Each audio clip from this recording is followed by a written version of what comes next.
Hello everyone, आप सभी का स्वागत है आपके अपने चैनल इंजीनियर्स की कक्षा में।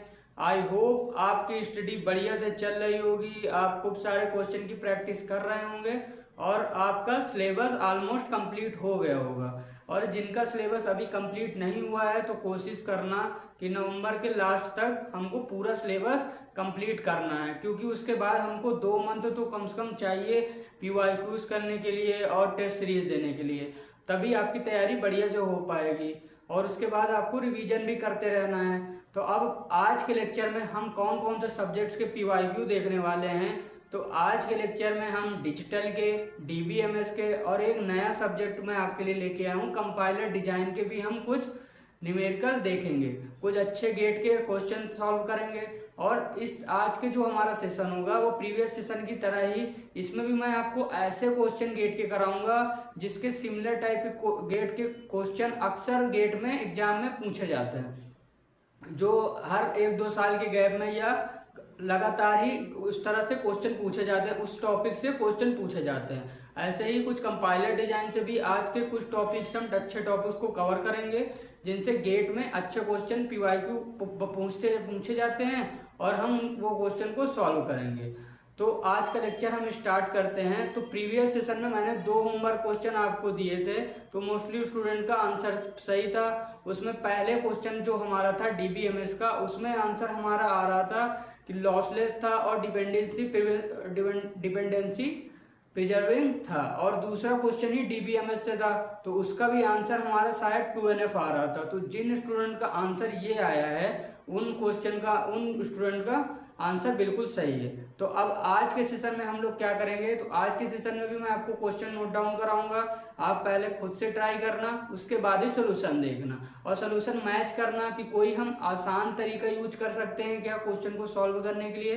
क्योंकि हमारा देखो इस तरह के सेशन का एक ही मोटिव है कि देखो मैं पहले चीज तो मैं कि आपको ऐसे क्वेश्चन करा पाऊं जो हर साल गेट में पूछे जाते हैं, सिमिलर टाइप के कुछ डाटा चेंज करके गेट में क्वेश्चन पूछे जाते हैं। क्योंकि अगर वो इस तरह के क्वेश्चन हमारे बार बार आ रहे हैं ना, तो ऐसा हो सकता है कि इस बार भी आए और वो टॉपिक्स हमको अच्छे से कवर करना होता है, क्योंकि अगर उससे क्वेश्चन आ रहा है तो हमको सॉल्व करना आना ही चाहिए। और दूसरी बात कि अगर हमको इस तरह से क्वेश्चन आ रहे हैं तो उनका कोई ऐसा तरीका भी अपनी तरफ से बनाना चाहिए, या कोई है अगर तो उसको सीखना चाहिए जिससे हमारा टाइम मोस्टली काफ़ी टाइम सेव हो पाए, जिससे हमारा जो डिफिकल्ट क्वेश्चन है उनके लिए हमारा टाइम बच पाए। अब अगर हम इजी क्वेश्चन में भी ज़्यादा टाइम वेस्ट करेंगे जिसमें हम ट्रिक से क्वेश्चन सॉल्व कर सकते हैं, उसमें आप लेंदी मेथड यूज करोगे तो उसमें अगर आपका टाइम वेस्ट हो रहा है तो आप बाद में लेंदी क्वेश्चन जो होंगे, जो हमको आते हुए भी क्वेश्चन हम जल्दीबाजी में कम टाइम की वजह से क्वेश्चन गलत कर देंगे।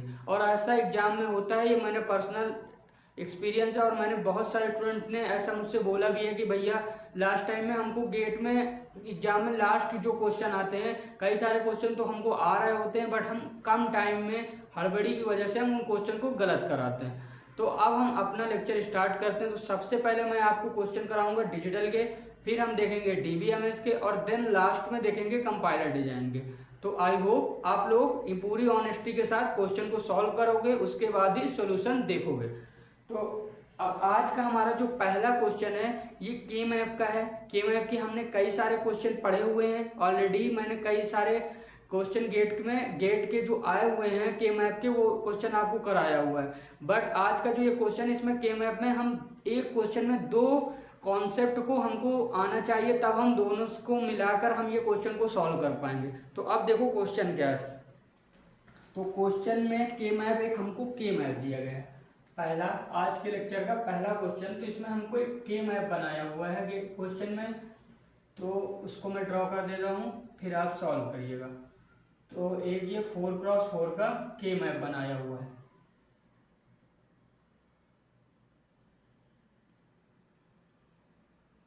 तो अब इसमें ये don't care 1 0 1 0 1 don't care 0 0 don't care 0 0 don't care 1 don't care और डोंट केयर। अब डोंट केयर का जिसका मतलब नहीं पता है उनको पता होना चाहिए कि डोंट केयर इसलिए हमको क्वेश्चन में दिए जाते हैं जिससे हम बड़ा से बड़ा ग्रुप बना पाए, इनकी हेल्प से हम कोई बड़ा ग्रुप बना पाए, जिससे हमारी मिनिमम फंक्शन की जो हमारा के मैप की इक्वेशन होती है वो बना पाए। तो यहाँ पे हमको दिया गया है जेड डब्ल्यू और यहाँ पे हमको दे दिया गया है एक्स वाई। अब उसके बाद क्वेश्चन में क्या बोला गया है, क्वेश्चन में बोला है इसमें हमको लिटरल काउंट करना है। अब क्वेश्चन में क्या बोला है, काउंट द लिटरल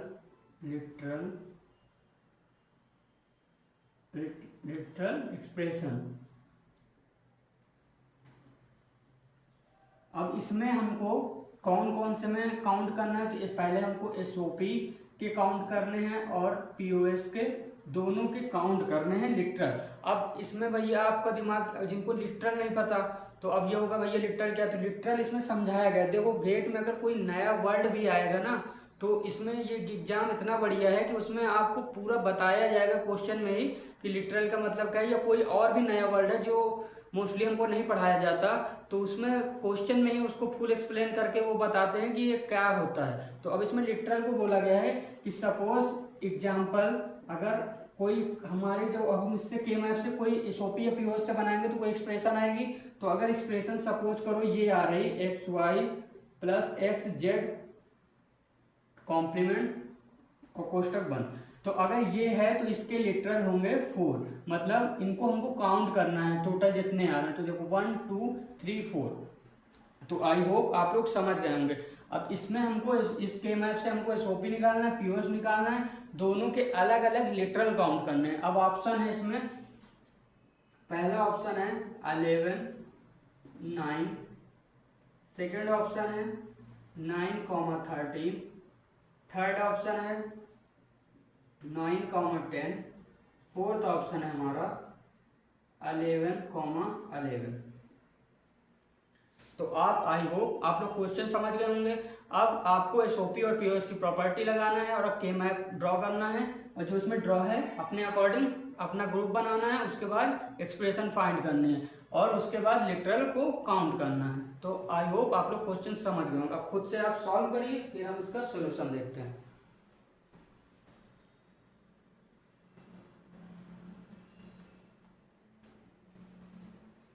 तो आई होप आप लोगों में से मोस्टली स्टूडेंट ने इस क्वेश्चन को सॉल्व कर लिया होगा। ये सिंपल के मैप की प्रॉपर्टी एसओपी और पीओएस से हम इसको सॉल्व कर सकते थे। तो अब सबसे पहले हम क्या सॉल्व करें, तो सबसे पहले देखो हम एसओपी सॉल्व करते हैं। तो एक बार मैं फिर से बता दे रहा हूँ, एसओपी में हमारा क्या होता है, सम ऑफ प्रोडक्ट होता है, जिसमें हमारा 1 जो होता है वो हमारा नॉर्मल होता है, 0 हमारा क्या होता है, कॉम्प्लीमेंट होता है।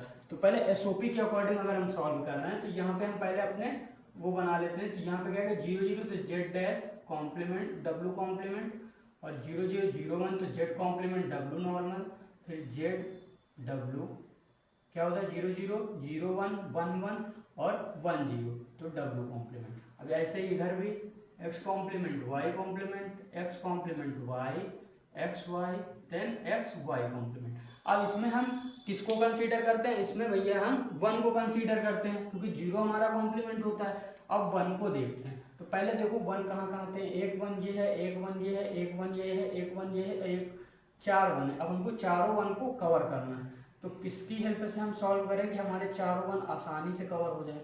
तो देखो पहला ग्रुप तो हमारा बन रहा, अगर हम इस 1 को काउंट करें, इसको एक तो हमारा इस 1 को हम ऐसे निकाल सकते हैं या एक हम ऐसे भी बना सकते हैं। एक 1 ये हो गया हमारा ग्रुप। अब उसके बाद ये 4 हैं। तो देखो अब हम पहले एक एक को सॉल्व करते हैं। तो कैसे, सबसे पहले हम ये हमारा ये ग्रुप बन रहा, कोशिश करा करना कि जितने ज़्यादा हम बड़ा ग्रुप बना पाएँ, क्योंकि डोंट केयर इसीलिए दे जाते हैं कि हम पॉसिबल बड़ा ग्रुप बना पाए, क्योंकि जितना बड़ा हम ग्रुप बनाएंगे उतनी ही मिनिमम इक्वेशन बन के आएगी। तो सबसे पहले ये 4 को हम लेके सॉल्व करते हैं। भैया ये 4 को देखो कैसे सॉल्व होगा। तो अब इनको देखो कैसे निकालते हैं हम ये चारों को। तो अब इन चारों में एक्सप्रेशन क्या लिख सकते हैं, ऊपर क्या कॉमन आ रहा है डब्ल्यू, ऊपर डब्ल्यू आ रहा, इधर क्या कॉमन आ रहा वाई। तो ये 1 का काम खत्म, ये 1 हमारा कवर हो गया। अब उसके बाद ये 1 बचा। तो अब ये 1 को कवर करने का एक तो तरीका है कि देखो एक ये 4 है, चारों को ले लें, तो ये चारों को ले लिया, तो हमने ये वन को भी कवर कर लिया। तो इसकी इक्वेशन भी लिख लेते हैं हम लोग प्लस। अब ये कहाँ से इन दोनों में कॉमन क्या आ रहा है, डब्लू कॉम्प्लीमेंट आ रहा, और नीचे क्या कॉमन आ रहा, वाई कॉम्प्लीमेंट आ रहा। तो ये पार्ट भी हमारा, ये वन भी हमारा डन। अब कितने वन बचे, एक भैया ये वन बचा, एक ये वन बचा। अब देखो इन दोनों को कवर कैसे करें हम। एक तो हम पॉसिबल है कि ये बना लें, ये भी बना सकते हैं, या तो ये बना लें। तो अब आपको डिसाइड करना है जिससे आप बनाओ, मगर बड़ा ग्रुप बनाना है। तो हम क्या करें, सबसे पहले देखो हमको, अब इधर जीरो होता तो हम इस पूरे को ले लेते, बट देखो अब इसमें हम या तो हम इसको ले लें, यहाँ पे मगर डोंट केयर नहीं है तो इसको भी नहीं ले सकते। तो अब हम क्या करें, अब इसको मत ले लेना कि ऐसे भैया ये वाला हो गया और दो ये हो गए, ये गलत होगा। ये जब हम ले सकते हैं जब यहाँ पे होता, यहाँ पे होता तब हम ये दोनों को ले सकते। तो इसका एक ही तरीका है, या तो आप इन दोनों को हम लेके सॉल्व कर लेते हैं। इन दोनों को लेके सॉल्व कर रहे हैं तो क्या आ रहा, जेड कॉम्प्लीमेंट डब्लू, क्योंकि 3 का हम नहीं बना सकते ग्रुप, तो ये पॉसिबल नहीं है। अब यहाँ पे x होता तो हम 4 का बना सकते थे, बट यहाँ भी ये नहीं है। तो जेड कॉम्प्लीमेंट डब्लू, और इन दोनों में कॉमन क्या आ रहा, x कॉम्प्लीमेंट। ठीक है, अब ये वन भी हमारा कवर हो गया, ये वन भी हमारा क्या हो गया, कवर हो गया। अब यहाँ से देखो, अब यहाँ से एक ये वन है, तो यहाँ से इन दोनों को हम ले लेते हैं, तो यही से सॉल्व हो जाएगा। अब यहाँ से क्या आ रहा, इन दोनों को अगर हम ले रहे हैं, कोई 4 का ग्रुप तो बन नहीं रहा। अब यहाँ पे ये दोनों हैं, तो क्या करेंगे, इन दोनों को अगर हम ले रहे हैं तो आएगा एक्स वाई, और उसके बाद ऊपर से कॉमन आ रहा, क्या आ रहा, जेड कॉम्प्लीमेंट। तो अब हमारे इसमें लिटरल कितने हुए, काउंट कर लेते हैं। 1 2 3 4 5 6 7 8 9 10 आ रहा है। तो अभी हमने, तो यहाँ पे ये देखो 10 है, तो पहले इसका मतलब SOP हमारा इसमें लिटरल कितने आ रहे हैं, 10 आ रहा है। तो इसको हम यहीं पे रखते हैं। अब देखो क्वेश्चन को अगर आगे सॉल्व करने की ज़रूरत नहीं है, मगर मैं इसको सोल्यूशन आपको पूरा बताऊंगा, POS कैसे निकालते हैं वो भी जिनको नहीं पता तो पता चल जाएगा। बट देखो क्वेश्चन कितना आसान था, हमने SOP निकाला, SOP की वैल्यू 10 आ रही और किसी ऑप्शन में 10 है ही नहीं, तो हमको पहले ही पता चला कि SOP हमारा 10 आ रहा, तो हमारा ये ऑप्शन नंबर 3 हमारा करेक्ट है। तो गेट में देखो थोड़ा सा इसमें ऐसे भी ध्यान रखा करो, क्योंकि देखो वहाँ यार बेटा सोल्यूशन नहीं दिखाना है हमको क्वेश्चन सॉल्व करके कि हमारा भैया ये आया SOP POS आया, तो वो आंसर तो चेक करने वाले नहीं, उनको करेक्ट ऑप्शन से मतलब है। तो देखो आगे हमको क्या POS निकालने की जरूरत थी, कि ऑप्शन तो हमारा पहले ही मिल रहा है। अब 10 अगर और कहीं होता तब भी हम एक बार सोचते, तो SOP आ गया। अब हम निकाल लेते हैं POS। तो अब हम POS में क्या करेंगे, अब POS में हमको पता है भैया हम जीरो को लेके चलते हैं, तो एक ये 2 जीरो हैं, ये 2 जीरो, 5 जीरो इसमें भी। तो अब इसको कैसे सॉल्व करें, तो इसको सॉल्व करने का तरीका है, देखो एक तो पहले ग्रुप हमारा पहली नज़र बना ये, तो इसको पहले हम लिख लेते हैं। ये हमारा ग्रुप क्या बना, ZW, क्योंकि इसमें हमारा 1 कॉम्प्लीमेंट होता है और 0 हमारा नॉर्मल होता है। तो अब यहाँ पे इक्वेशन भी बदलेगी, तो यहाँ पे इक्वेशन क्या होगी, प्लस में हम लिखते हैं, क्योंकि उसमें क्या होता है प्रोडक्ट ऑफ सम। तो जेड प्लस डब्ल्यू पहले इस तरह लिख लेते हैं, Z plus W, Z plus W, Z plus W. अब यहाँ क्या होती है, एक्स प्लस वाई, यहाँ होगा X plus Y, X plus Y, X plus Y. अब इसमें 0 कॉम्प्लीमेंट नहीं होता, 1 कॉम्प्लीमेंट होता, तो 0 0 तो नो कॉम्प्लीमेंट, 0 1 तो 1 पे कॉम्प्लीमेंट, फिर 1 1 तो दोनों पे कॉम्प्लीमेंट, फिर 1 0 तो 1 पे कॉम्प्लीमेंट। अब यहाँ पे भी ऐसा है, तो यहाँ दोनों पे कॉम्प्लीमेंट और यहाँ पे इस पे कॉम्प्लीमेंट। ठीक है, तो अब हम अपने ग्रुप बनाते हैं। तो सबसे पहला एक ग्रुप हमको दिखाना, ये ग्रुप बन रहा भाई 4 का, तो ये सीधा हम लिख सकते हैं Z complement plus W complement. एक तो हमारा ये बन गया।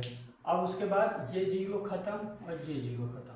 अब उसके बाद हमारे क्या बचे भैया, अब हमारे बचे देखो ये दोनों 0 खत्म, ये अब उसके बाद एक ये 0 बचा है और हमारा क्या बचा है, ये पहले तो यहाँ से आप ले लो, ये एक 4 का ग्रुप बन रहा, 4 का ग्रुप बन रहा, तो इन दोनों 0 का भी काम खत्म हो जाएगा। तो कर लेते हैं डायरेक्ट, यहाँ से कॉमन क्या आ रहा, वाई कॉम्प्लीमेंट प्लस, और उसके बाद ऊपर से कॉमन क्या आ रहा, जेड कॉम्प्लीमेंट आ रहा, तो इन दोनों जीरो का भी काम खत्म।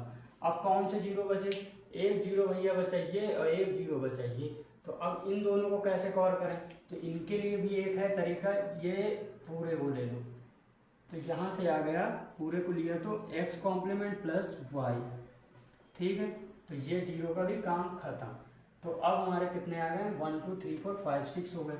अब एक जीरो ये है, तो अब इस जीरो के लिए हम क्या करें कि हमारा ग्रुप बन पाए। अब इसके तो आसपास भैया पूरे ही क्या है, जीरो ही जीरो तो है ही नहीं ना, कॉम्प्लीमेंट मिल रहा है, तो हम क्या करें, एक हमारा ये तरीका है, ये ले लेते हैं और यहाँ से इसको ये ले लेते हैं तो बन जाएगा। अब इन दोनों को कॉमन ले लेते हैं तो यहाँ से तो पूरा आ गया x प्लस वाई कॉम्प्लीमेंट। अब ऊपर क्या आ रहा, ऊपर आ रहा w, तो प्लस w, यहाँ से सॉल्व 4 6 7 8 9 10, तो यहाँ पे भी 10 आ रहा है, 1 2 3 4 5 6 7 8 9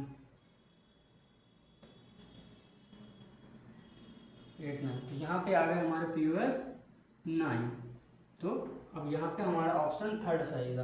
अब इस क्वेश्चन में मैंने दोनों कॉन्सेप्ट आपको अच्छे से बता दिए, POS निकालना भी SOP भी निकालना, बट देखो यहाँ पे बस थोड़ा सा मुझे ये बताना था कि कॉन्सेप्ट तो देखो सबको पता होता है, बट देखो थोड़ा सा ध्यान ये दिया करो, जब क्वेश्चन में हमको पहले ये समझ लिया करो पूछा क्या है, हमारे ऑप्शन किस फॉर्म में, तो ऑप्शन एलिमिनेट करना भी आपको आना चाहिए, जिससे अब देखो यहाँ पे SOP निकालने के बाद बहुत सारे स्टूडेंट POS निकालने लगते हैं, बट यार क्या खुद सोचो POS निकालने की जरूरत थी क्या, वहाँ तो हमको POS निकालने की जरूरत नहीं, हमारा ऑप्शन पहले ही 10 हमको मिल रहा था, ऑप्शन थर्ड टिक मारते आगे बढ़ जाते, तो हमको आगे POS निकालने की जरूरत नहीं। तो थोड़ा सा इस तरह भी अपने आप को डेवलप करिए कि ऑप्शन भी देख लिया करो एक बार किस फॉर्म में दिए हैं और हमको कितना सवाल सॉल्व करके हमारा आंसर मिल रहा है। अब ये MSQ होता है या 10 और कहीं होता तो फिर हम चेक करते, बट अब मैं अपने बताने के लिए इस क्वेश्चन में तभी POS भी निकाला नहीं, बाकी POS निकालने की कोई नीड नहीं थी।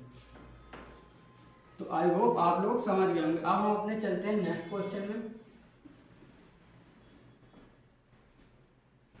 तो नेक्स्ट क्वेश्चन क्या है हमारा, नेक्स्ट क्वेश्चन है एक हमारा K-मैप से, ये भी है मिनटर्म का। अब इसको सॉल्व करने के मैं दो तरीके आपको बताऊंगा। एक फंक्शन हमको दिया गया PQR वेरिएबल है, जिसमें फंक्शन है हमारा PQ plus Q dash R, sorry QR dash plus PR dash etch. अब इसमें ऑप्शन दिए गए हैं आपको, इसमें आपको बताना क्या है, मिनटर्म, इसमें आपको बताना था मिनटर्म एक्सपेंशन, मिनटर्म एक्सपांशन बताना है इसमें आपको। तो ऑप्शन देखो, ऑप्शन है इसमें M2 plus M2 M4 plus M6 plus M7। Second option है B M0 plus M1 plus M3 plus M5। Option C है M0 plus M1 plus M6 plus M7। Option D है हमारा M2 plus M3 plus M4 plus M5। MCQ question है, इस एक expression आपको दी गई है, इसके मिनटर्म एक्सपांशन सॉल्व करना है आपको, निकालिए। आप देखो अब इसको सॉल्व करने के दो तरीके हैं, या तो आप K-मैप से सॉल्व कर लो या डायरेक्ट हम एक तरीका है जिससे हम सॉल्व कर सकते हैं। पहले आप खुद से ट्राई करो, उसके बाद मैं आपको बताता हूँ।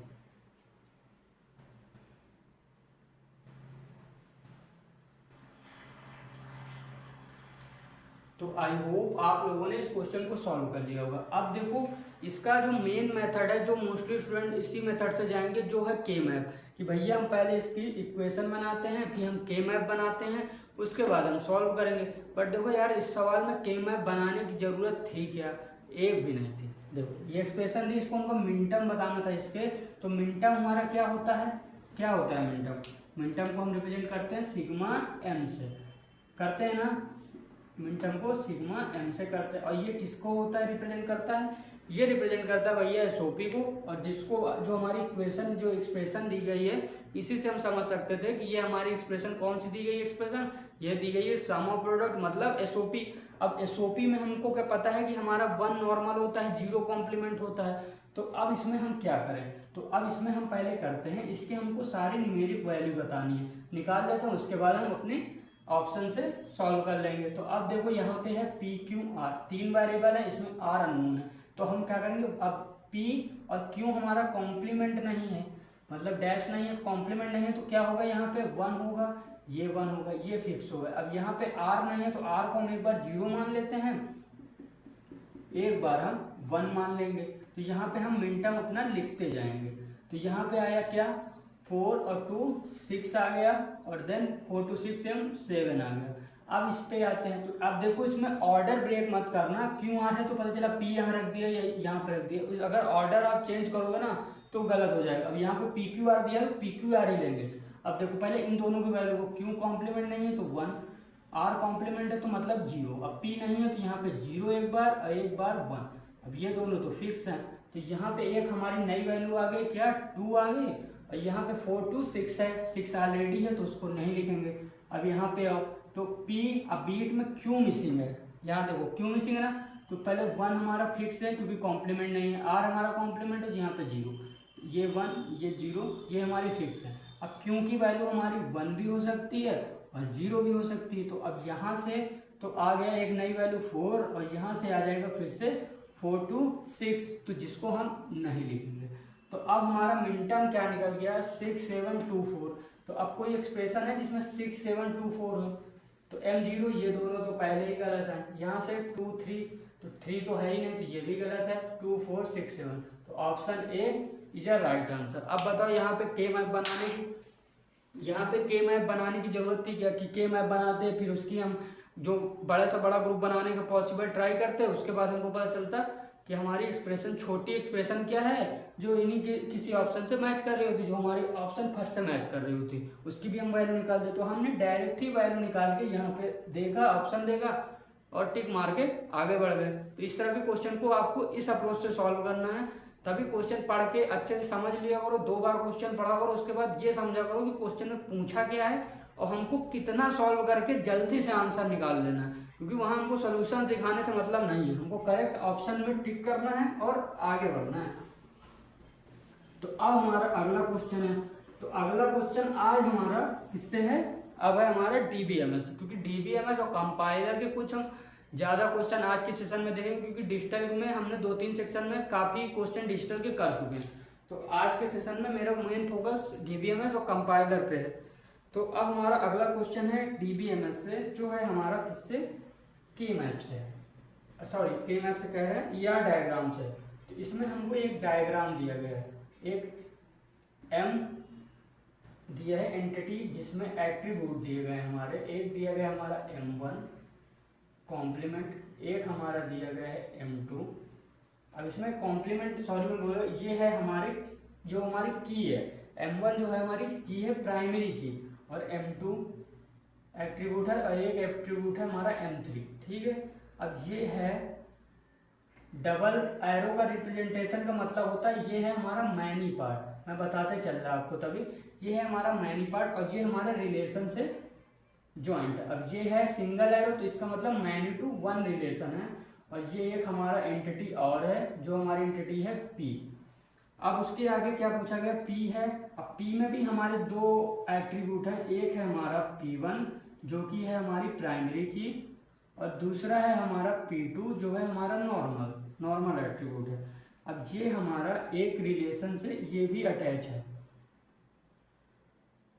एक R हमारा रिलेशन है उससे अटैच है, और एक N हमारे क्या है एंटिटी। अब इसमें भी 2 एट्रीब्यूट हैं, एक एट्रीब्यूट है हमारा क्या है N1, अब ये है dot dot dot dot dot का मतलब क्या है, ये है वीक एंटिटी है, ठीक है, वीक एंटिटी इसे बोलते हैं। और ये हो गई हमारे N2, ठीक है। अब रिलेशन में भी एक एट्रीब्यूट दिया गया है, क्या दिया गया है A, और ये है मैनी, तो यहाँ से 1 to मैनी रिलेशन है, ठीक है। तो ये हमारा पूरा के मैप जो क्वेश्चन में हमको दिया गया है। अब इसमें पूछा गया है, इसमें ये पूछा गया है कि मिनिमम नंबर ऑफ टेबल बताओ। इसमें बोला गया है minimum number of table.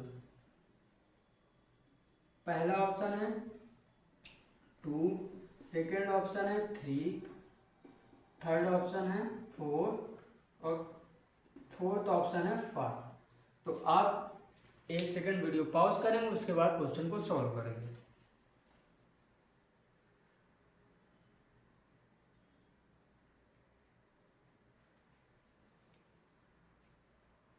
I hope आप लोगों ने इस क्वेश्चन को सॉल्व कर लिया होगा।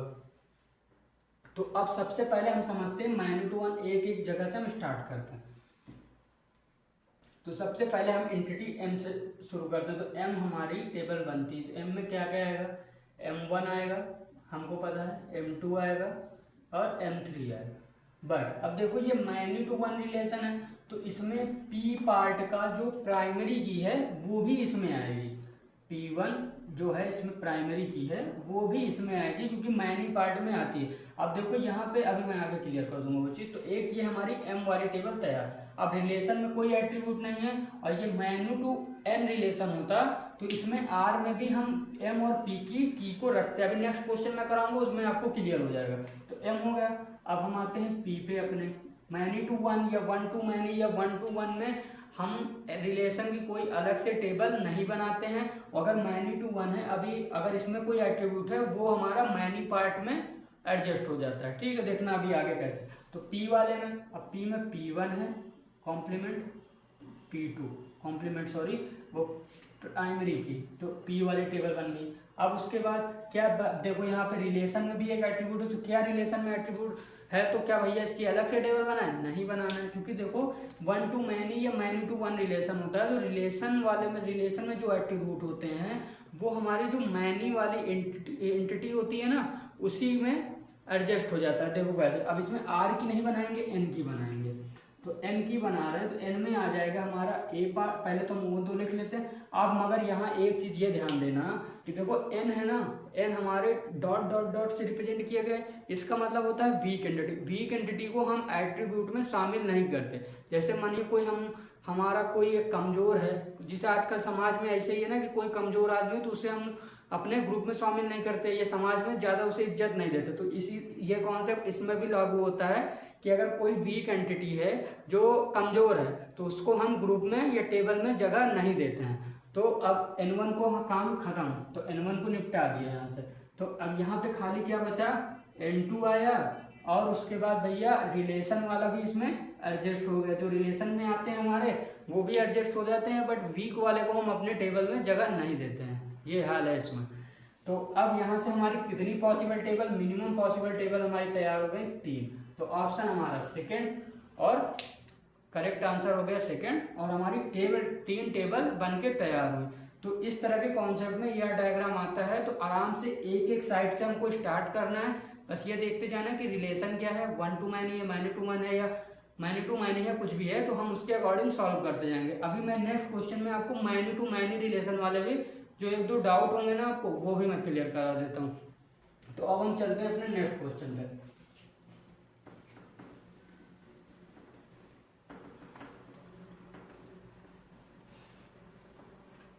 तो अब हमारा अगला क्वेश्चन,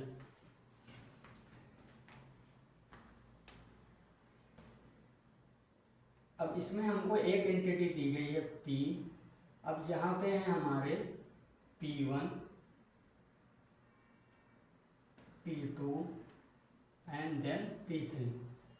उसके बाद ये हमारे रिलेशन R, जिसमें है एक है R1 और ये यहाँ पे एक और है R2। ठीक है, तो इसके भी एट्रीब्यूट्स हैं। अब यहाँ पे है हमारा Q। अब यहाँ पे Q में है Q1 जो है हमारी प्राइमरी की, ये है हमारी Q2 और यहाँ पे है हमारी Q3। ठीक है, अब ये है many to many relation. Many to many relation को M और N से रिप्रेजेंट करते हैं। ठीक है, अब उसके बाद यहाँ से भी हमारा एक रिलेशन है, इसमें है आगे S एट्रीब्यूट। ये हमारा R था, R0, और इसको हम दे रहे हैं R3। ठीक है, R3 से रिप्रेजेंट कर रहा है। अब यहाँ पे है हमारा एक S1 एट्रीब्यूट, ये है S2 एट्रीब्यूट, ये इसके एट्रीब्यूट है। एंटिटी मत समझ लेना, एंटिटी को हम ये चकोर से डिब्बे से रिप्रेजेंट करते हैं, रिलेशन को ये जो ट्रायंगल है इससे एक तरह से, और उसके बाद जो गोला है इसको हम किससे, एट्रीब्यूट को गोले से रिप्रेजेंट करते हैं। अब एक इसमें ही है S3, बट ये S1 हो गई हमारी प्राइमरी और ये S3 हो गई हमारी मल्टी वैल्यूड की। अब मल्टी वैल्यूड की क्योंकि इसमें मैं इसलिए लेके आया हूँ कि इसको इसी क्वेश्चन में मुझे वो भी समझाना है। तो ये मेरा बनाया हुआ क्वेश्चन है, आप लोग पहले एक बार इसको सॉल्व करना। अब यहाँ से 1 to मैनी रिलेशन है, ठीक है। अब यहाँ पे अब उसके बाद इसमें ऑप्शन है कि मिनिमम नंबर ऑफ टेबल बतानी है, इसमें भी मिनिमम नंबर ऑफ टेबल। इसी में मैंने सब कॉन्सेप्ट लगा दिए हैं कि आपको समझ में आ जाएगा कि मैनी टू मैनी रिलेशन आ रहा है या 1 to मैनी आ रहा है, तो क्या करेंगे, मोस्टली ऐसे ही क्वेश्चन बनते हैं गेट में। और उसमें मल्टी वैल्यूड की आ रही, सुपर की आ रही या प्राइमरी की आ रही, तो उसको कहाँ किस में मर्ज करना है, कौन सी टेबल में, वो आपको पता चल जाएगा। मिनिमम नंबर ऑफ टेबल बतानी है। ऑप्शन है इसमें, पहला है 2, सेकंड है 4, थर्ड है 5 एंड फोर्थ है नन ऑफ दी। तो आप पहले एक बार इसको खुद से ट्राई करो, फिर हम इसको सॉल्व करके देखते हैं।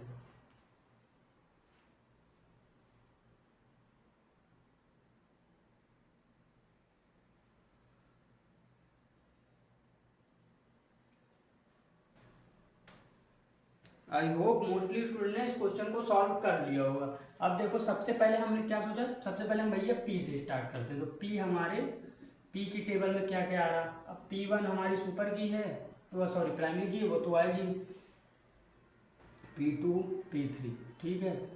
अब ये क्या है, मैनी टू एन रिलेशन है। अब मैनी वाले पार्ट में R0 जो हमारा रिलेशन है, इसके एट्रीब्यूट मत घुसेड़ देना, क्योंकि ये मैनी टू एन रिलेशन है, वो मैनी टू 1 रिलेशन था, इसलिए हम मैनी वाले पार्ट में रिलेशन के एट्रीब्यूट रखते थे। अब इसमें हमको रिलेशन की अलग से टेबल बनानी पड़ेगी, क्योंकि ये मैनी टू एन रिलेशन। अब रिलेशन में पहले एट्रीब्यूट कौन से आ रहे, R1 आ रहा और R2 आ रहा। अब रिलेशन में जब मैनी टू एन रिलेशन होता है, तो अब इसमें हम क्या करते हैं, दोनों साइड के जो प्राइमरी की होते हैं ना, उनको भी रखते हैं। अब इसमें P का प्राइमरी की क्या थी, P1 भैया, और Q की प्राइमरी की थी Q1, तो इन दोनों को भी हम इसमें रखेंगे। तो अब हमारा ये रिलेशन बन के तैयार। अब यहाँ पे हम अगली टेबल बनेगी हमारी Q की। अब Q में क्या क्या आ रहा है, Q1 आ रहा, Q2 आ रहा और Q3 आ रहा। तो ये बन गई हमारी Q की टेबल। अब 1 to मैनी रिलेशन है। अब एक अगली टेबल हमारी बनेगी किसकी, अब इसमें R3 की टेबल नहीं बनेगी, जो मैंने अभी प्रीवियस क्वेश्चन में समझाया कि जब 1 to मैनी या मैनी टू 1 रिलेशन होता है, तब रिलेशन की टेबल अलग से नहीं बनती है। अगर उसमें कोई एट्रीब्यूट भी है तो उसे हम मैनी वाले पार्ट में एडजस्ट कर देते हैं। अब यहाँ पे हमारी सिर्फ S की बनेगी टेबल। तो अब S में क्या क्या आएगा, S1 आएगा हमारा, जो हमारी की है, S2 आएगा। अब इसमें देखो मुझे ये समझाना था कि देखो अब इसमें Q1 भी आएगा, सॉरी, क्योंकि 1 to मैनी है, तो यहाँ पे Q1 भी आएगा इसकी प्राइमरी की। अब बस देखो यहाँ पे एक चीज़ ध्यान देना है, अब जब ये मल्टी वैल्यूड या मल्टी की आती है ना, तो उसकी हमको अलग से टेबल बनानी पड़ती है। तो उसकी हम अलग से टेबल बनाएंगे S3, और जिसमें क्या कर रखेंगे, सॉरी, इसको हम T से रिप्रेजेंट करेंगे। ये मानिए T से हम रिप्रेजेंट कर रहे हैं, T3 से। तो अब इसको हम इसमें क्या क्या आएगा, एक तो ये पहले खुद आएगी S3, और देन उसी एंटिटी की जो प्राइमरी की है ना, वो भी आएगी। तो अब इसकी प्राइमरी की क्या थी, S1 थी, तो इसको भी हम इसी में एडजस्ट करेंगे। तो आई होप इस क्वेश्चन में आपके सारे भी डाउट क्लियर हो गए होंगे जो ER डायग्राम से रिलेटेड है। अब क्योंकि देखो मल्टी वैल्यूड आ रही, तो उसका हमको उसी वाली एंटिटी में मर्ज नहीं करना, उसकी अलग से टेबल बनानी है। और उसमें क्या करेंगे, उसमें जो उसकी प्राइमरी की है उसको और अपने आप को उसमें रखेंगे, ठीक है। जो S3 थी, तो S3 खुद भी आया और S1 भी आया। तो अब इसमें टोटल टेबल कितनी पॉसिबल है, 1 2 3 4 5, मिनिमम टेबल कितनी आ गए, 5, जो कि हमारे ऑप्शन थर्ड है। तो आई होप ये क्वेश्चन से आपके ER डायग्राम के काफ़ी सारे डाउट जो होंगे वो क्लियर हो गए होंगे। तो आप इसका स्क्रीनशॉट ले लो, फिर हम इसको मिटाते हैं। तो आई होप आप लोग समझ गए होंगे। अब हम चलते हैं अपने नेक्स्ट क्वेश्चन पे। तो मोस्टली गेट में ER डायग्राम का क्वेश्चन आता है, तो इस टाइप उसमें कई सारी की लगा देता है, जिससे स्टूडेंट कंफ्यूज हो जाते हैं। वीक एंटिटी लगा देगा, मल्टी वैल्यूड लगा देगा, तो कई बार कंफ्यूजन हो जाता है कौन सी किस में मर्ज करें। तो अभी हम आने वाले सेशन में भी डीबीएमएस के बहुत सारे क्वेश्चन सॉल्व करेंगे, जिसमें मैं ईआर डायग्राम के इस तरह के क्वेश्चन करवाते रहूँगा, नए नए टाइप से करवाता रहूँगा, जिससे आपको जो थोड़े थोड़े भी माइंड में डाउट है ना वो भी क्लियर होते रहेंगे। अब हम चलते हैं अपने अगले क्वेश्चन पे। अगला क्वेश्चन हमारा फंक्शन डिपेंडेंसी से, ये मैंने होमवर्क में भी दिया था क्वेश्चन आपको। अब ये क्वेश्चन भैया हम इसलिए ज़्यादा करा रहे हैं क्योंकि यार ये क्वेश्चन बहुत इंपॉर्टेंट है, हर साल गेट में इस तरह क्वेश्चन पूछा ही जाता है, घुमा फिरा के डाटा दे के पूछ ही लेते हैं, तो इसकी हमको अच्छे से प्रैक्टिस करनी है। तो अब ये क्वेश्चन है, इसमें हमको क्या दिया गया, फंक्शन दिया गया एफ, जिसमें हमारे एट्रीब्यूट दिए गए, फंक्शन डिपेंडेंसी दी गई क्यू आर से एस, आर से दिया गया है पी और एस से दिया गया है क्या, क्यू। ठीक है, ये होल्ड हमारे कर रहा है, होल्ड और रिलेशन स्कीमा। अब इसमें रिलेशन स्कीमा क्या है, मैं शॉर्ट में लिख दे रहा हूँ। रिलेशन स्कीमा एक्स दिया गया है पी क्यू आर एस। ठीक है, अगला क्या दिया गया है, पी क्यू आर एस है इसकी स्कीमा। ठीक है, पी क्यू आर एस। अब इसमें जो हमारी, अब इसमें बताना है हमको क्या क्या, इसमें पहले दो हमको डिकम्पोजिशन दिए गए, तो इसको मैं पहले ऊपर लिख दे रहा हूँ। एक्स जो हमारा है रिलेशन, उसमें क्या है पी क्यू आर एस है। ठीक है, अब इसमें जो हमारी डिकम्पोजिशन है, डिकम्पोज्ड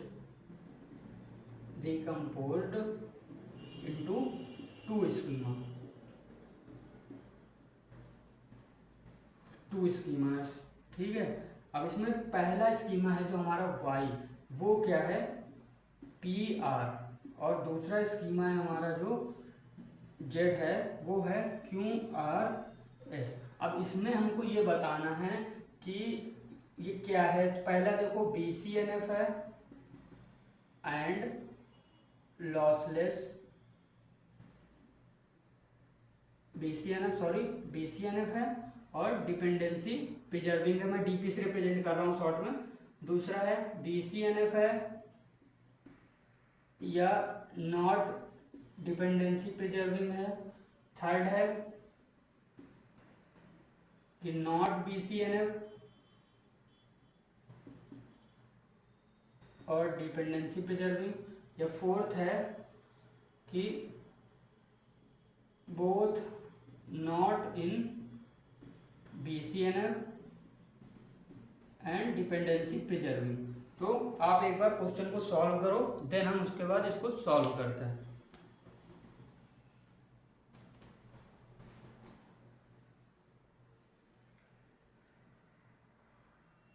आई होप आप लोगों ने इस क्वेश्चन को सॉल्व कर लिया होगा। इस क्वेश्चन को सॉल्व करने से पहले मैं थोड़ा सा 10 सेकंड में एक बात आपको समझाना चाहता हूँ। देखो, अभी तक हम जो क्वेश्चन कर रहे थे उसमें बीसीएनएफ की जगह लॉसलेस नहीं था ना, कि डिपेंडेंसी प्रिजर्विंग है भैया कि लॉसलेस है, यही करना होता था। बट देखो इसमें बीसीएनएफ क्यों दे दिया, बीसीएनएफ कंफ्यूज करने के लिए दिया है, निकालना हमको लॉसलेस ही है। देखो every BCNF is a lossless, जो हमारे जितने भी बीसीएनएफ होते हैं वो ऑलवेज लॉसलेस होते हैं। ठीक है, अब उसके बाद अब डिपेंडेंसी प्रिजर्विंग, तो बीसीएनएफ हमारा डिपेंडेंसी प्रिजर्विंग हो भी सकता है और नहीं भी, मे और मे नॉट भी। ठीक है, बट 3NF 2NF 1F ये हमारे ऑलवेज डिपेंडेंसी प्रिजर्विंग होते ही होते हैं। अब 3NF 2NF 1F BCNF होते हैं कि नहीं, तो देखो जब BCNF हमारा होगा तो 3NF 2NF 1F तो हमारे होंगे ही होंगे। तो इसका मतलब, मगर इसमें बस एक चीज ध्यान रखना है कि BCNF जो होता है हमारा ऑलवेज लॉसलेस होता है, इसमें मे और मे नॉट की कंडीशन नहीं है। बट डिपेंडेंसी प्रिजर्विंग हमारी जो BCNF होता है वो हमारा मे और मे नॉट भी डिपेंडेंसी प्रिजर्विंग होता है, ऑलवेज नहीं होता। बट 3NF 2NF 1F है, ये हमारे ऑलवेज डिपेंडेंसी प्रिजर्विंग भी होते हैं। तो अब इस क्वेश्चन को हम सॉल्व करते हैं। अब इस क्वेश्चन में सबसे पहले हमको पता करना है BCNF है कि नहीं। तो अब BCNF निकालने के लिए हमको क्या करना है कि लॉसलेस निकालना है। तो अब लॉसलेस देखो, पहले हम डिपेंडेंसी प्रिजर्विंग निकाल लेते हैं, तो उससे हमको पता चल जाएगा कि लॉसलेस है कि नहीं। तो P पहला हमारा है स्कीम में PY इक्वल टू PR है और एक है ZQRS। अब देखो, अब PR वाला हमारा कहीं से मिल रहा है, देखो इससे हमारा PR वाला पूरा कवर हो रहा, R से P हमारे फंक्शन डिपेंडेंसीज कवर हो रहा, क्योंकि यहाँ हमारी R हमारा क्या है कैंडिडेट की है, तो R और P बोथ R हैं। तो इसका मतलब ये, अब BCNF की प्रॉपर्टी क्या होती थी कि भैया लेफ्ट साइड हमारा हमेशा ऑलवेज कैंडिडेट की होना चाहिए तो हमारा वो क्या होता है, BCNF की प्रॉपर्टी एग्जिस्ट होती है उसमें। तो यहाँ पे R हमारा क्या है, कैंडिडेट की है हमारा, तो ये हमारी प्रॉपर्टी किसको सेटिस्फाइड करती है, BCNF को। तो अब ये हमारी किसको सेटिस्फाई करती है, डिपेंडेंसी प्रिजर्विंग को भी सेटिस्फाई करती है। अब हम चलते हैं अपने अगले वाले पार्ट में। अब जेड क्यू आर एस है, तो ये कहाँ से मिल रहा है, एक तो भैया मिल रहा है यहाँ से क्यू आर एस से एस मिल रहा है, और उसके बाद एस से क्यू भी मिल रहा है, एस से क्यू भी मिल रहा है। तो ये दो से हमारा ये पूरा कवर हो रहा है। अब क्या चेक करेंगे सबसे पहले कि क्यू आर हमारा कैंडिडेट की है क्या। अब ये फंक्शनली डिपेंडेंसी है, देखो क्यू आर से एस मिल रहा, तो एस से तो हमको क्यू मिल सकता है, ये हमारा पॉसिबल है ना। तो इसका मतलब इससे हमको ये तो पहले पता चलेगा कि ये हमारा क्या है, डिपेंडेंसी प्रिजर्विंग ये वाली प्रॉपर्टी को सेटिस्फाई कर रहा है, ठीक है। अब ये चेक करना है कि BCNF है कि नहीं, तो उसके लिए क्या कर रहे हैं, क्यू आर पहले हम चेक करेंगे कैंडिडेट की है क्या, तो क्यू आर से हमको एस मिला तो कैंडिडेट की है।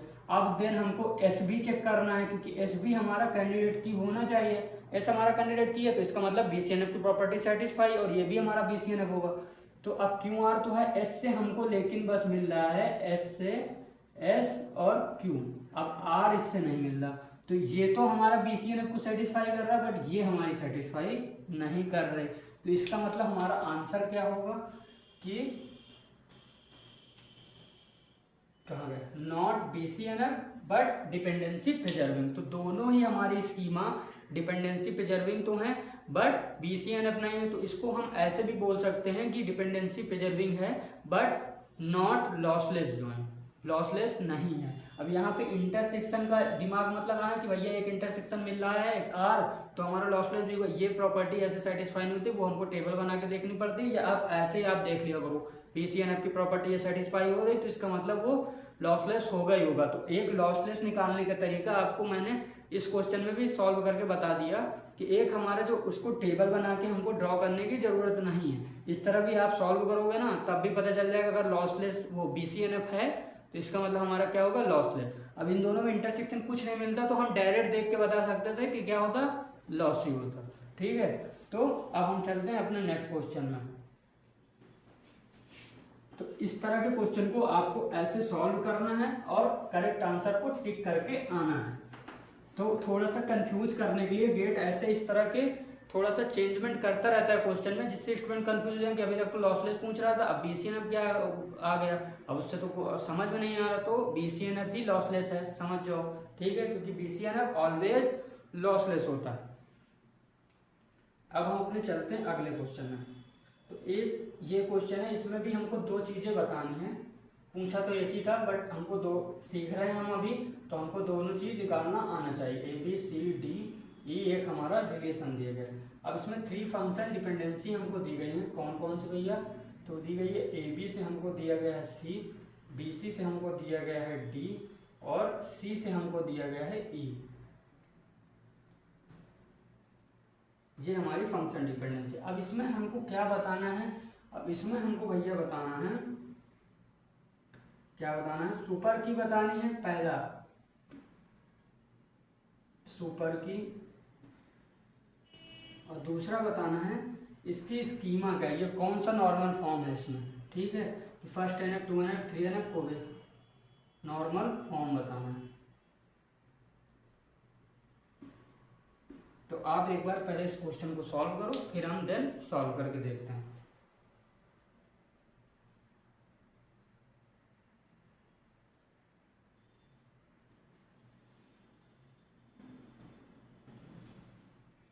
तो आई होप आप लोगों ने इस क्वेश्चन को सॉल्व कर लिया होगा। अब सबसे पहले हम क्या निकालें, सुपर की। तो इससे देखो सुपर की कैसे निकालेंगे, पहले हम सबसे पहले निकाल लेते हैं कैंडिडेट की, कि भैया कैंडिडेट की निकाल लेंगे तो सुपर की निकालना आ जाएगा। तो अब कैंडिडेट कैसे निकालते हैं, सबसे पहले राइट साइड पे चेक करेंगे, पहले एक काम करेंगे CDE, तो CDE तो प्रेजेंट ही प्रेजेंट है, मतलब हमारे हर उसमें AB तो होना ही चाहिए। तो AB अब इसमें कैंडिडेट की है क्या देखते हैं, A से B मिला, B से C मिला, BC से हमको मिल गया D, अब D से अब E हमारा कहाँ है, C से हमको मिला E, तो AB तो हमारा कैंडिडेट की है। अब चेक करेंगे BC, मगर BC हमारा नहीं होगा क्योंकि इसमें A प्रेजेंट नहीं, तो BC से हमको D मिलेगा, C मिलेगा, C से E मिलेगा, बट A नहीं मिलेगा। तो क्या इसमें हम हमारी अगली कैंडिडेट की क्या हो सकती है, AC हो सकती है। तो AC हमारी क्या होगी, A से हमको मिला C, अब C से हमको मिला E, बट फिर यही गाड़ी पे रुक गई आके, क्योंकि हमको AB के अलावा अगर हमारे AB हमारी राइट साइड पे प्रेजेंट नहीं, तो AB तो मस्ट भी प्रेजेंट होना चाहिए, तभी हमारी कैंडिडेट की आ पाएगी। अब देखो यहाँ पे, अब यहाँ पे ये मत कर देना कि ABC भी हमारी कैंडिडेट की है क्या, देखो ये सुपर की है बट कैंडिडेट की नहीं है, ठीक है, क्योंकि AB से हम ABC ये भी हमारी है, ABD ये भी हमारी है, सुपर की है। तो मैंने पहले ही लेक्चर में आपको बताया था जब हम PYQ DBMS की कर रहे थे कि एवरी सुपर की नॉट बी अ कैंडिडेट की, बट एवरी कैंडिडेट की इज अ सुपर की।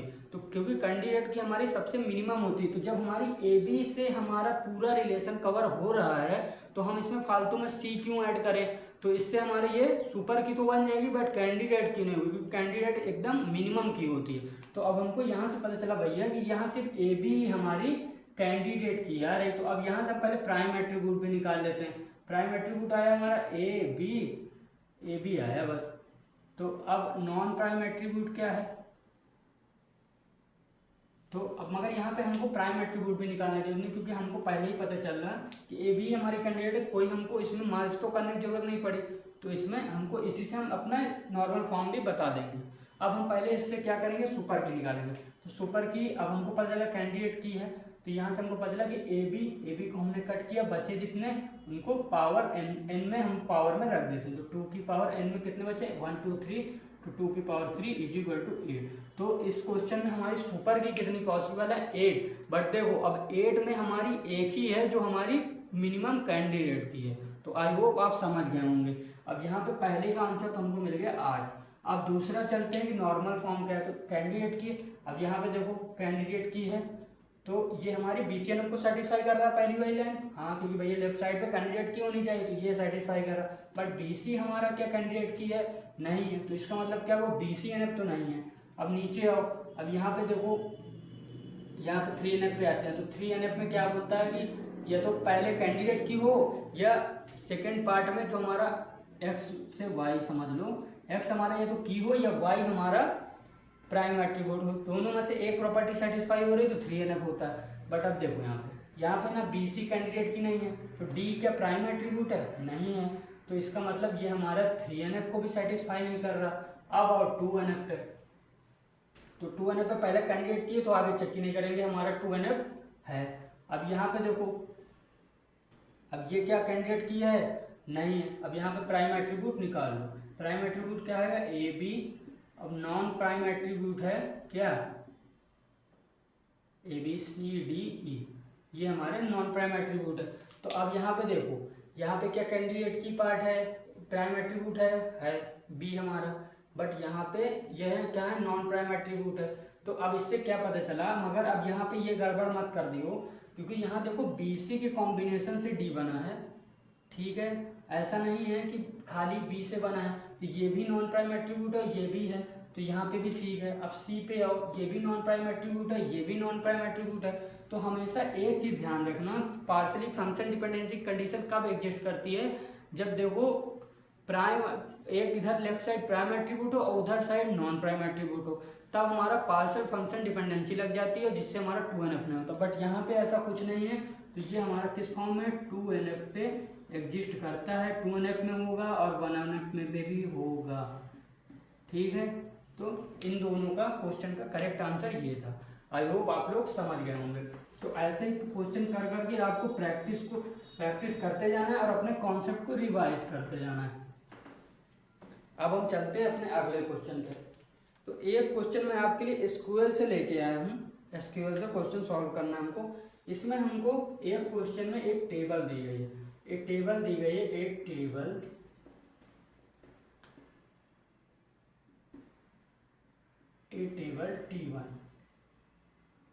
T1 टेबल दी गई है।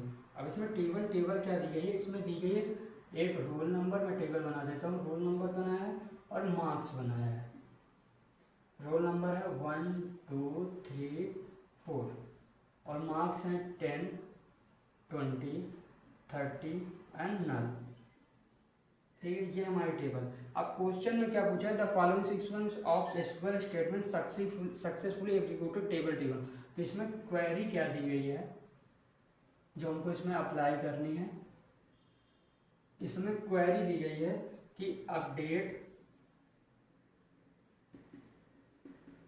T1 सेट, ये हमारी पूरी टेबल का नाम क्या है, T1 set marks is equal two marks +5, ठीक है। और उसके बाद क्या करना है, सेलेक्ट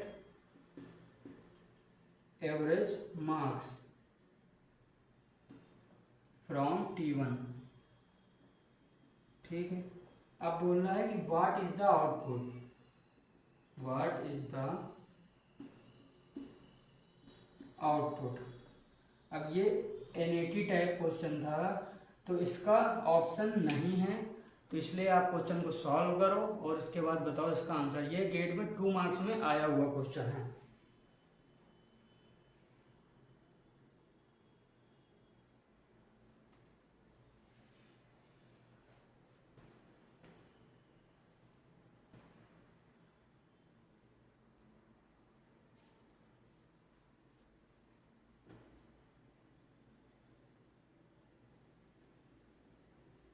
तो आई होप आप लोगों ने इस क्वेश्चन को सॉल्व कर लिया। बहुत ही ज़्यादा डिफिकल्ट क्वेश्चन नहीं है, 2 मार्क्स में है। तो अब इसमें बस थोड़ा सा ध्यान ये देना था, पहले हम समझते हैं। तो इसमें पहले हमको एक टेबल दे दी गई है। अब इसमें भैया बोला क्या गया है कि अपडेट T1 सेट मार्क्स, जो मार्क्स है हमारा, तो उसको अपडेट करना है हमको। अब उसमें प्रॉपर्टी लगानी marks is equal two marks +5। मतलब क्या है, जो मार्क्स है इसमें हमको क्या करना है, +5 करना है। तो कर लेते हैं, इसमें +5 करते हैं तो क्या आया हमारा 15 आया। इसमें भी +5 करेंगे तो क्या आया 25। इसमें भी +5 करेंगे तो क्या आया 30। अब यहाँ पे रुक जाओ, अब यहाँ पे +5 मत करना, क्योंकि एसक्यूएल में नल नॉट अलाउड है। नल को हम ना काउंट करते हैं ना नल को एग्जिस्ट करते हैं, ठीक है। तो नल से हमको कोई लेना देना नहीं है, ठीक है। तो यहाँ पे हम +5 को काउंट नहीं करेंगे। अब उसके बाद क्या बोला है कि सेलेक्ट एवरेज मार्क्स। अब मार्क्स का हमको एवरेज करना है फ्रॉम T1 टेबल से। तो T1 टेबल में जो हमारी है टेबल, उसमें हमारे मार्क्स वाले को एवरेज करना है। तो अब एवरेज निकालना तो हमको पता है कैसे। तो एवरेज निकालेंगे कैसे, तीनों को ऐड करेंगे 15 + 25 + 30 और प्लस डिवाइड करेंगे 3 से, क्योंकि 3 है। अब इसमें थोड़ा सा मिस्टेक कहाँ होती, पहले तो हम नल में स्टूडेंट +5 कर देते और उसके बाद हम डिवाइड में क्या करते 4 करते, तो उसके बाद हमारा आंसर गलत होता। स्क्वायर में नल को हम अलाउ नहीं करते हैं, तो ना नल को काउंट करेंगे ना नल को एग्जिस्ट करेंगे, ठीक है। नल पे हमको कोई लेना देना ही नहीं है कि ये हमारा 4 से हमको कोई, तो नंबर 4 से हमको कोई लेना देना नहीं, ये फेल है, इससे हमको कोई लेना देना नहीं, ठीक है। तो अब इसमें हमको क्या करना है, यहाँ पे हो गया क्या 30 और 40 + 30 क्या आया 3, तो आया कितना आ गया, यहाँ पे हो गया सही, हमने काउंट किया 5 25 35, यहाँ पे 35 आएगा, सॉरी 35। तो अब यहाँ पे कितना आ रहा 75/3। तो अब इसको काटेंगे तो यहाँ पे आएगा 15।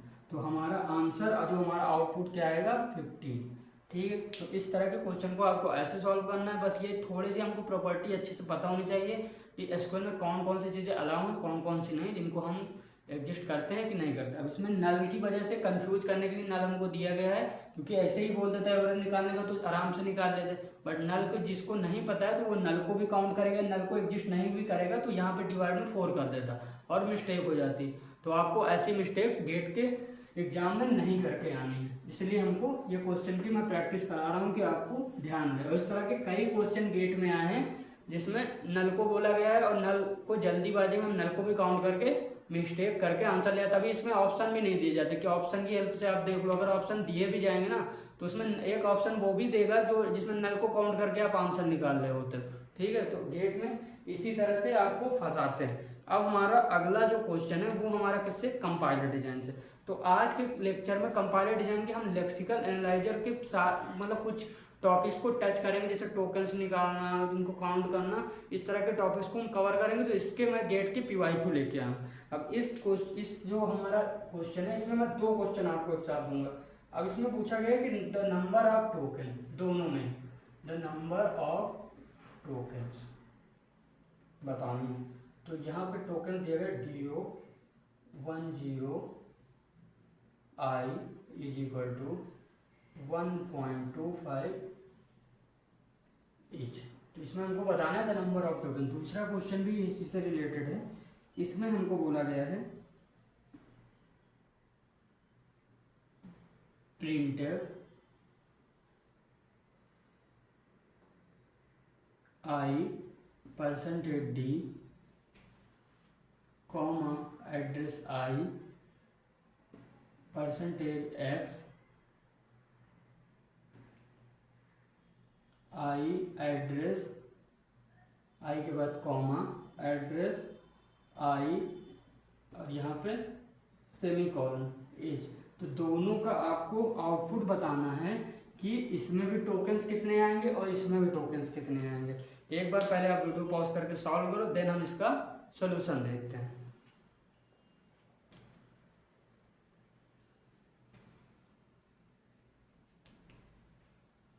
तो आई होप आप लोगों ने इन क्वेश्चन को सॉल्व कर लिया होगा। सबसे पहले टोकन्स को हम कैसे काउंट करते हैं, देखो जो सबसे इसमें भी हमको ये ध्यान रखना होता है, जो हम सबसे पहले इसमें ध्यान रखेंगे, हमको कोशिश करना है कि बड़े से बड़ा टोकन्स अपना बनाना है। मिनिमम नहीं बनाते, बड़े से बड़ा, जितना बड़ा हम टोकन बना सकते हैं उसको हम काउंट कर लेंगे, ठीक है।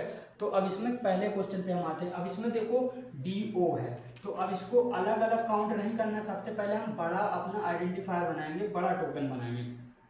तो इस ये पूरा है तो इसको हम काउंट करेंगे 1। अब ये 10 है तो इसको भी हम काउंट करेंगे 1। 1 0 मत काउंट करना क्योंकि 10 है, तो इसको हम मैंने क्या बोला, बड़े से बड़ा टोकन बनाने की कोशिश करना है। तो 1 0 की जगह हम इसको 10 को एज्यूम करेंगे और 10 को काउंट करेंगे। तो 10 को हमने काउंट किया 1, ये I को हमने काउंट किया 1, इक्वल को हमने काउंट किया 1, और 1.25 को हमको 3 नहीं काउंट करना है, ये 2 कि यहाँ पे एक इस 1 को एक काउंट किया, फिर पॉइंट को एक काउंट किया, 0.25 को एक काउंट किया, वो गलत हो जाएगा।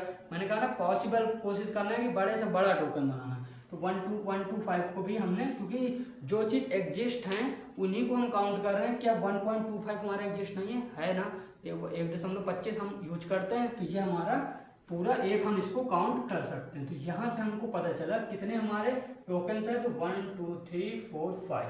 तो यहाँ से हमारे टोटल टोकन्स आ गए भैया 5। अब अगले क्वेश्चन पे चलते हैं। तो यहाँ पे हमारे टोकन्स कितने थे, तो यहाँ से हम काउंट करेंगे पहले प्रिंटफ से। तो प्रिंटफ हमारा पूरा एक स्टेटमेंट है ना, तो प्रिंटफ को हम काउंट करेंगे 1 से। अब ये कोष्टक है तो इसको काउंट करेंगे 2, ठीक है। इसको भी हम 1 मानो 1 हमने काउंट कर लिया। अब इसमें कोष्टक में ध्यान देना है कि देखो कोष्टक जहाँ से स्टार्ट है और जहाँ पे बंद है, यहाँ पे बंद है, तो इसको पूरे को हम 1 काउंट करते हैं।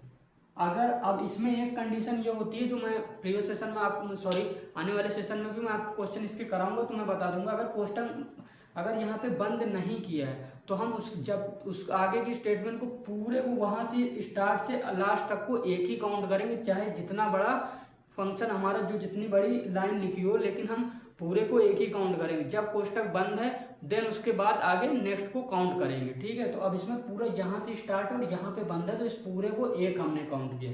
अब उसके बाद क्या है, कॉमा को भैया हम 1 काउंट किए, उसके बाद I को हम 1 काउंट किए, फिर हम कॉमा को 1 काउंट किए। अब एड्रेस I पूरा एक स्टेटमेंट है तो इसको भी हम 1 आइडेंटिफायर है तो हमने पूरा इसको 1 काउंट किया, फिर कोष्टक को भी हमने 1 काउंट किया, फिर सेमीकोलन को भी हमने 1 काउंट किया। तो ये हमारा पूरे टोकन होगा। कितने हैं, 1 2 3 4 5 6 7 8 9।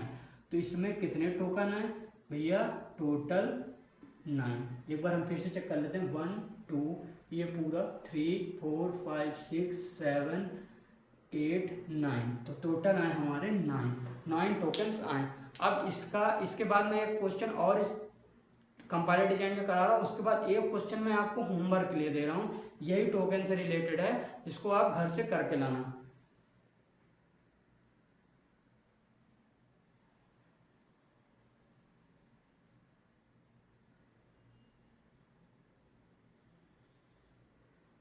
यहाँ पे पूरा सॉल्व। अब यहाँ पे थोड़ा सा हमने एक चीज काउंट करने में मिस्टेक कर दी है। यहाँ पे हम एड्रेस एड्रेस I को भी हम एक एड्रेस को 1 से काउंट करेंगे और I को 1 से काउंट करेंगे, तो 1 1 हमारा और बढ़ गया। तो यहाँ पे टोटल आ गया हमारा 10। तो देखो थोड़ा सा जल्दीबाजी में मिस्टेक हो जाती है, इस चीज़ का आप ध्यान रखिएगा।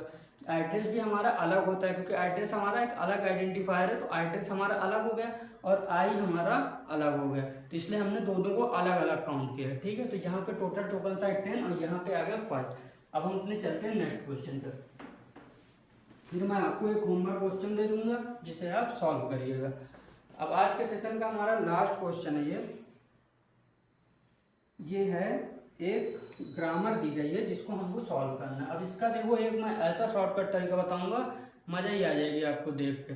इससे आपको न टेबल बनाने की ज़रूरत है न फर्स्ट फॉलो, कुछ ज़्यादा निकालने की ज़रूरत ही नहीं है। देखो जल्दी कैसे सॉल्व करना है इसको। तो इसमें बोला गया है ग्रामर एक है हमको दी गई है, ग्रामर शो बिलो, बिलो। अब ग्रामर क्या दी गई है, S tends to C, C non terminal होगा, दो नॉन टर्मिनल सी, उसके बाद एक सी नॉन टर्मिनल हमारा टर्मिनल सी को रिप्रेजेंट कर रहा है और सी डिवाइड डी। ठीक है, अब यहाँ पे बताना है the grammar is, the grammar is. Option दिए गए हैं, पहला LL1, सेकेंड है SLR1 but not LL1, third option है LALR1 बट नॉट SLR1। ठीक है, ऑप्शन फोर्थ है हमारा LR1 बट नॉट LALR1। तो आप इस क्वेश्चन को पहले सॉल्व करो, फिर मैं इस क्वेश्चन का एक शॉर्टकट तरीका बताता हूँ।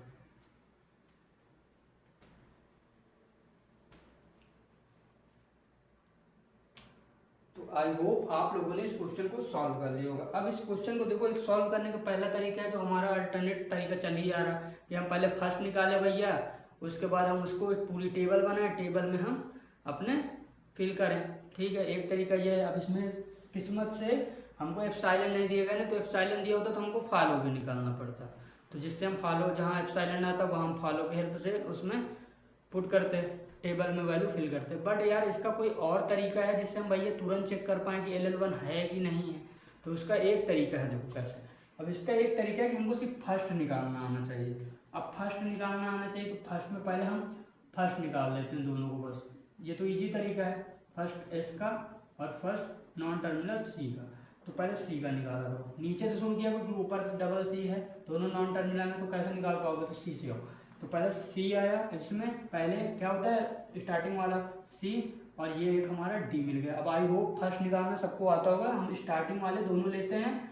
ठीक है, उसे ही फर्स्ट निकालने का, फर्स्ट का मतलब है फर्स्ट जो पहले हमको मिला C, उसके बाद मिला D, जो हमारे टर्मिनल सिंबल है उनको हम रखते हैं। ठीक है, अब यहाँ पे S आया, तो S में हमारा क्या आया, C आया, तो C की हम, अब C मिला तो इसका मतलब C के फर्स्ट को हम यहाँ पर रखेंगे, तो यहाँ पे आया C और यहाँ पे आया D।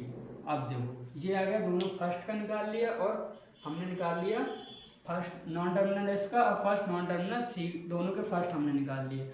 अब उसके बाद क्या करना होता है, first S intersection first C, अगर ये फाई आ रहा है तो इसका मतलब होता है LL1। ठीक है, अगर फर्स्ट S इंटरसेक्शन फर्स्ट दोनों में मैंने C लिख दिया है, S लिख दिया, C और then C not equal to phi आ रहे हैं, तो देन नॉट LL1।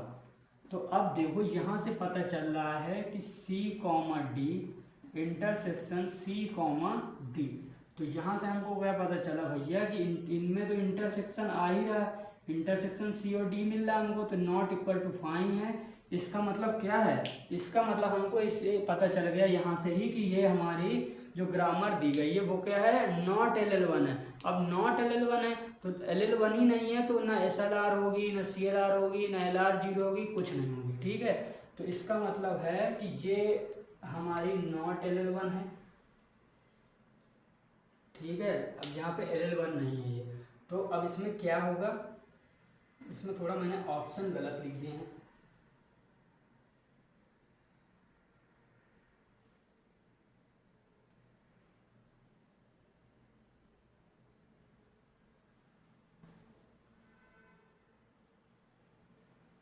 सॉरी सही है, बस थोड़ा सा मैंने समझाया गलत इसमें। इसमें हमको बस ये ध्यान देना होता है, देखो यहाँ ये ठीक है, बट यहाँ पे हमने थोड़ा सा मिस्टेक कर दिया है, मैंने समझाने में थोड़ा हड़बड़ाहट में कि देखो अब यहाँ पे हमने फर्स्ट दोनों को निकाल लिया, ठीक है। अब यहाँ पे हमको बस एक चीज़ ध्यान रखना होता है, देखो यहाँ पे हमने यहाँ पे सी हमारा जो है, सी हमारा जो नॉन टर्मिनल है, ये हमारा दो पार्ट में, एक हमारा सी इस वो टर्मिनल और एक नॉन टर्मिनल और एक डी। अब इसमें यहाँ पे ये ध्यान देना होता है कि फर्स्ट सी है, ठीक है। अब इसमें सी कॉमा डी आ रहा है, तो अब देखो अब इसमें हमको क्या ध्यान देना होता है कि फर्स्ट सी, एक ये वाला को हम रखेंगे और इंटरसेक्शन फर्स्ट सी। तभी मैंने पहले टाइम पे ही पूरे एक साथ लिखा था, क्योंकि आदत थोड़ा सा मिस्टेक हो गया, उसके लिए सॉरी। तो अब यहाँ पे अगर नॉट इक्वल फाई आ रहा है, इक्वल फाई आ रहा है तो LL1 होगा, और अगर फर्स्ट सी इंटरसेक्शन फर्स्ट सी, क्योंकि ये दोनों अलग अलग है, तो एक सी से हमारा, इसको हम ऐसे भी लिख सकते हो आप कि यहाँ से सी लिख दो, या आपको यहाँ पे ये भी लिख सकते हो सी से डी, हमारा एक अलग, दोनों अलग अलग हम लिख सकते हैं। तो यहाँ से भी मिला हमको सी, तो यहाँ पे नॉट इक्वल टू 5 हुआ, तो हमारा क्या होगा LL1 नॉट LL1 होगा, नॉट LL1 होगा। अब यहाँ पे चेक करो, अब देखो सी तो अकेला ही है पूरा, तो सी वो सॉरी एस तो हमारा पूरा अकेला है, तो इससे हमको कोई लेना देना नहीं। अब फर्स्ट सी पे आओ, अब सी पे आओ, तो इससे इस वाले से हमको क्या मिला, सी मिला भैया, इंटरसेक्शन फर्स्ट हमारा, फर्स्ट हमको इससे यहाँ से मिला सी, और नीचे वाले से क्या मिला, सी वाले नॉन टर्मिनल से इंटरसेक्शन डी। तो क्या यहाँ से कोई कॉमन आ रहा, नॉट 5, मतलब सॉरी इक्वल 5, तो यहाँ से हमारा भैया इंटरसेक्शन लेने पर कुछ भी कॉमन नहीं आ रहा, तो इसका मतलब ये हमारी क्या है, LL1 ग्रामर है, ठीक है। तो अब इसका मतलब हमारा ऑप्शन नंबर फर्स्ट हमारा करेक्ट है, ठीक है। तो बस ये थोड़ा सा ध्यान रखना, थोड़ा हड़बड़ाहट में मिसअंडरस्टैंडिंग की वजह से थोड़ा सा क्वेश्चन मैंने गलत सॉल्व कर दिया था पहले, उसके लिए सॉरी।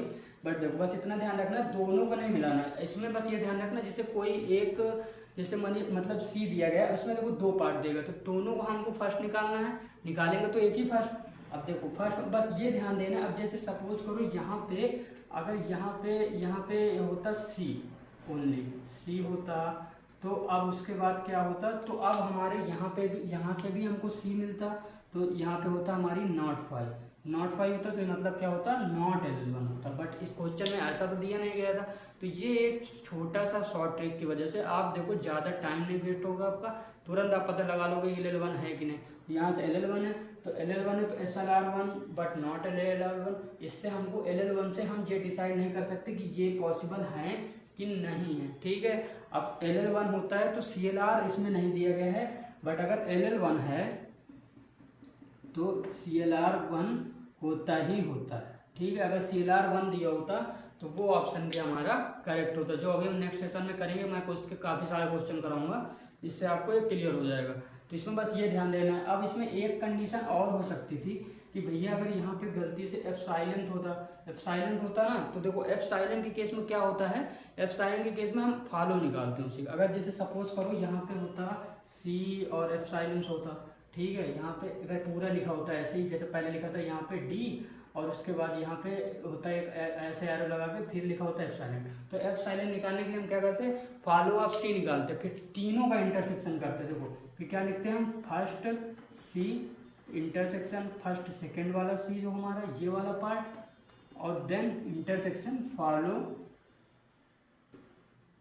F silent. तो इनका निकालते कुछ, F साइलेंट लिखा मैंने, फॉलो ऑफ C, ठीक है। तो तीनों को निकालते और देखते कोई इंटरसेक्शन पार्ट है, अगर एक भी इंटरसेक्शन पार्ट होता तो हमारा LL1 एग्जिस्ट नहीं करता, ठीक है। अगर LL1 होता है तो CLR होता है, बाकी नहीं होता, ठीक है, बाकी नहीं होते, LL6 CLR होता है। अब इसमें बस ये प्रॉपर्टी आपको अच्छे से याद रखना, फॉलो हम तभी निकालते हैं जब हमारा F साइलेंट मिलता है, तभी हम फॉलो को निकालते हैं। आई होप फॉलो निकालना आप लोगों को आता होगा। अब आज का जो हमारा होमवर्क क्वेश्चन है वो देखो, उसके बाद हम अपने लेक्चर को खत्म करते हैं। तो आज का एक होमवर्क क्वेश्चन है, सिंपल है, टोकन से रिलेटेड ही है। टोकन बस इसमें आपको टोकन फाइंड करना है।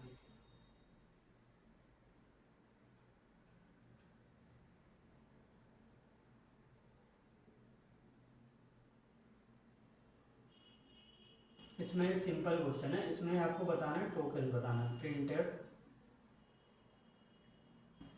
%i %d comma address i %x comma i comma address i comma i plus plus comma उसके बाद है एड्रेस ऑफ d, उसके बाद कोष्ठक बंद और देन एक कोष्ठक हमारा ये बंद। इसमें यहाँ से स्टार्ट है और ये बंद, तो यहाँ पे भी कोष्ठक बंद, सेमीकोलन से बंद। अब इसमें बताना है कि टोटल नंबर ऑफ टोकन्स,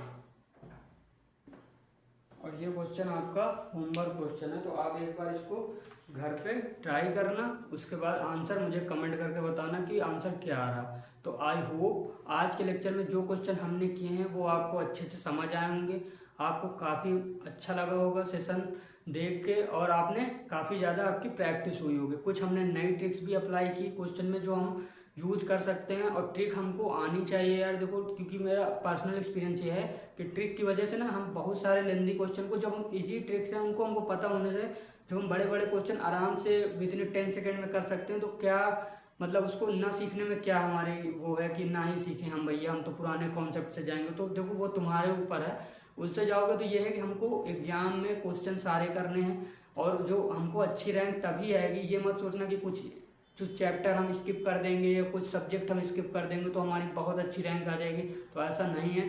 आप कोशिश करिए सारे सब्जेक्ट कवर करिए और सारे सब्जेक्ट के अच्छी सी तैयारी करके फिर गेट का एग्जाम देने जाइए।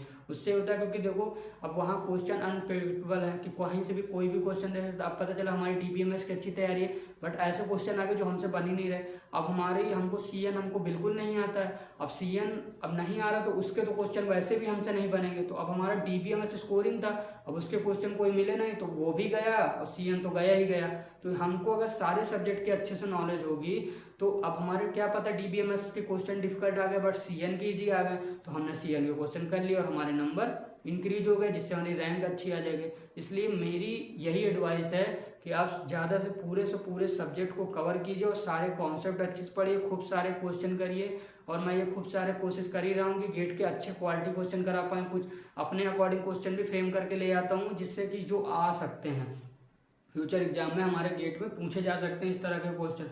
और कोशिश किया करिए क्वेश्चन प्रैक्टिस करते समय कि एक बार अपने दिमाग में ये बात रखा करिए कि इस क्वेश्चन को हम और कौन तरीके से सॉल्व कर सकते हैं, इसमें और क्या पूछ सकता है हमसे। जैसे अब सुपर की वाले को हमने जबरदस्ती नॉर्मल फॉर्म में निकाला, बट क्योंकि ये प्रैक्टिस के लिए आप लोगों को, क्योंकि आपकी प्रैक्टिस अच्छी से होती रहे, अब क्या पता उसमें कैसे क्वेश्चन आ जाए। तो अगर हमारी प्रैक्टिस अच्छी होगी तो हम सारे तरह के क्वेश्चन को आराम से ट्रैक कर लेंगे और आराम से सॉल्व कर लेंगे। और ट्रिक हमको सीखते जाना है जिससे हमारा टाइम सेव हुआ है। मैं कई बार ये बोल चुका हूँ कि कई बार हमारे क्वेश्चन ऐसे आते हैं जो लेंदी होते हैं, प्रोसेस उनका लेंदी होता है, जैसे टेबल OS वगैरह के क्वेश्चन हैं, COA के हैं, तो जो हमको आ रहे होते हैं बट उसमें टाइम लगना चाहिए और सही में लगना चाहिए। तो अब हमने पता चला इजी क्वेश्चन, ये जो क्वेश्चन डिफिकल्ट है बट ट्रिक से हम सॉल्व कर सकते थे, उसको हमने अब वहाँ पे भी हमने लेंदी कॉन्सेप्ट यूज किया, तो अब वहाँ भी हमारा टाइम गया।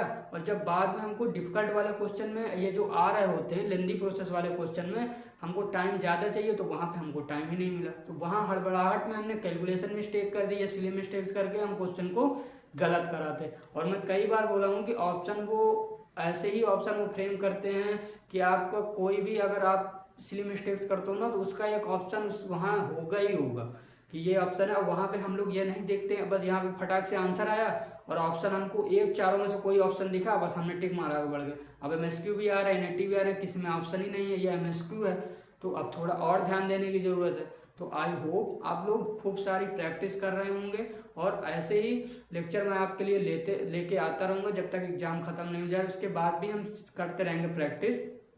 तो आई होप आज का सेशन आप लोगों को अच्छा लगा होगा।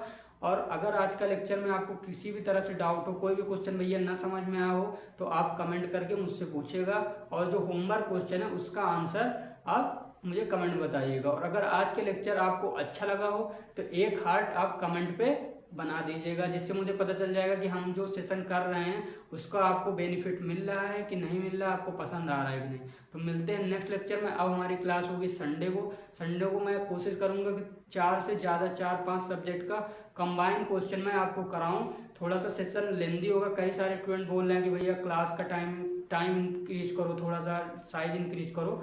तो मैं कोशिश करूँगा संडे में हम एक बड़ा सेशन लें जिसमें हम कई सारे सब्जेक्ट के गेट के क्वालिटी क्वेश्चन कवर कर पाएँ और नए कॉन्सेप्ट सीखें, नए ट्रिक सीखें। तो मिलते हैं नेक्स्ट लेक्चर में। आप जब तक अच्छे से आप प्रैक्टिस को कंटिन्यू रखिएगा।